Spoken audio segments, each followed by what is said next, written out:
Hi everybody, this video is going to talk about the graphs of polynomial functions, and I want to start off with how we name a polynomial function, because in the past you've probably heard me refer to things as quadratic, cubic, quartic, binomials, trinomials. So I want you to know where those names come from. So the thing that you need to know is that when we name polynomials, they are named by their degree, which is the biggest exponent in that polynomial expression. Okay, and then we name it also by the number of terms that it has. We also, as we discussed in the last video, always write it in standard form where the exponents are in descending order. So I want you to pause the video. I want you to write down these charts so that you know where these names are coming from. Okay? Now let's talk about some important points on a polynomial function. Okay, this graph looks a little bit different than anything you've seen up to this point. And what we want to talk about are these points here. Okay, these are called extrema. Okay, these are the relative maximums and the relative minimums of the graph. If we look at this point here, this is a relative minimum because compared to the points around it, okay, it creates that little valley. It is the lowest point out of the points that it's right next to. It's a relative minimum because it's not the true minimum of the overall function. It's just the lowest point around the points that it's near. Similarly, this would be a relative maximum. Again, it's not the highest point on the graph. Okay, this graph goes up forever, but compared to the points around it, it is a maximum. Okay, it makes a peak. Now, if we look at this point down here, this is a little interesting because this would be a relative minimum. It's the lowest points relative to the points near it. Okay, it's the lowest, but it's also the true minimum of this entire function. Okay, so I said that these are called extrema. Okay, if you see that word, we're really talking about relative mins and maxes. The other name that you might hear for these points is turning point. Okay, and let's talk about why these are considered turning points.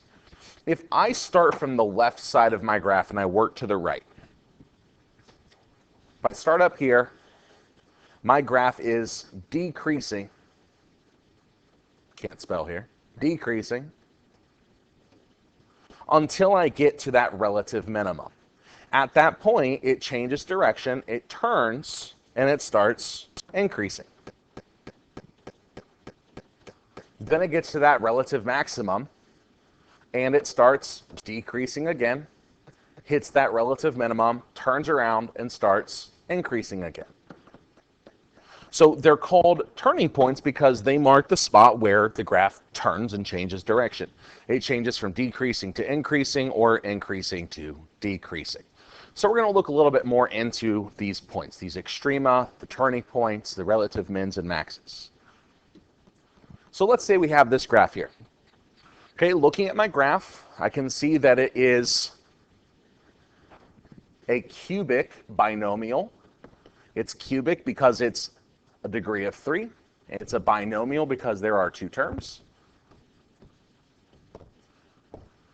And I can see that there appear to be 2 turning points, okay, 2 extrema. It looks like we have a relative minimum here at 0, 0. So I'm going to copy that over here. And a relative maximum here at the point 2, 4. Now, we also want to look at where is this graph increasing and where is it decreasing? Well, there's a couple places where it's decreasing and one place where it's increasing. So we're going to do this by moving from left to right. So I'm going to kind of trace the graph here. As I move along the graph in this section, it is decreasing. Okay? It's also decreasing here. So it really comes down to how do we write that? Okay? So let's think about where our graph is starting. Okay, we are moving from left to right. We're dealing with x values. So we're trying to mark between what x values is it decreasing, between what x values is it increasing. So when I start on the left-hand side of my graph, I'm really starting at x values of negative infinity. It starts decreasing at negative infinity, and it decreases all the way down until we hit that relative minimum of 0, 0. So the x value where it stops decreasing there is 0. So we're going to say one of our decreasing intervals is between x values of negative infinity and 0. It also is decreasing between an x value of 2, okay, which is here. Okay, that's where it starts decreasing again. And then as we move down, we're really approaching x values of positive infinity. So it's decreasing two places. It's decreasing between an x value of negative infinity and 0, and then again from an x value of 2 to infinity. So our increasing interval is going to be between our relative min and our relative max. So between an x value of 0 and an x value of 2. The last thing that we want to talk about here is something called the end behavior. And this is something we haven't talked about yet. But what the end behavior is really discussing, I'm going to erase everything on my graph here to clean it up a bit, is it's really asking, what are the arrows of our function doing? Okay, because they're going on forever. Let's get a little more specific and talk about what's happening. So end behavior is going to have two parts. We're going to look at what x is doing as it approaches infinity, and then what the y values are doing there.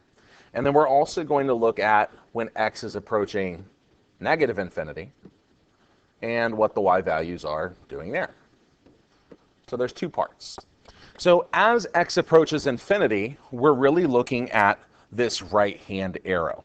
Okay, this arrow is going down and right forever.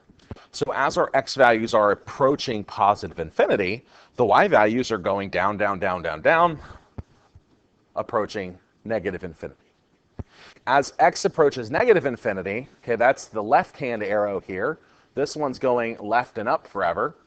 So as our x values approach negative infinity, our y values are steadily going up, approaching positive infinity. Okay, and this is something we'll go into more detail moving forward.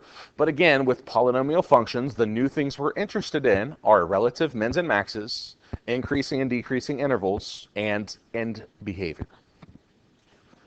So to kind of sum this up, we can kind of generalize the shape of polynomial functions graphs in this chart. Okay, if I have an even degree polynomial, so these are going to be like your x squareds and your x to the fourths. If we have a positive leading coefficient, our graph is going to look something like this, where the arrows are both pointing upward.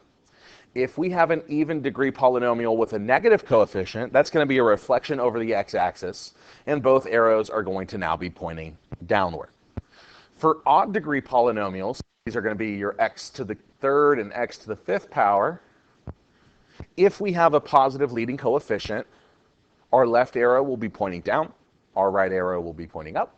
And then if we have a negative leading coefficient, again, that causes a reflection over the x-axis, which is essentially flipping it. So now our left arrow is pointing up, our right arrow is pointing down. So this kind of helps you get a general idea of what your graph will look like before you actually graph it. It's going to help you get the general shape, and it'll help you figure out the end behavior of that particular polynomial function. Hope this video helped. Have a wonderful rest of your day.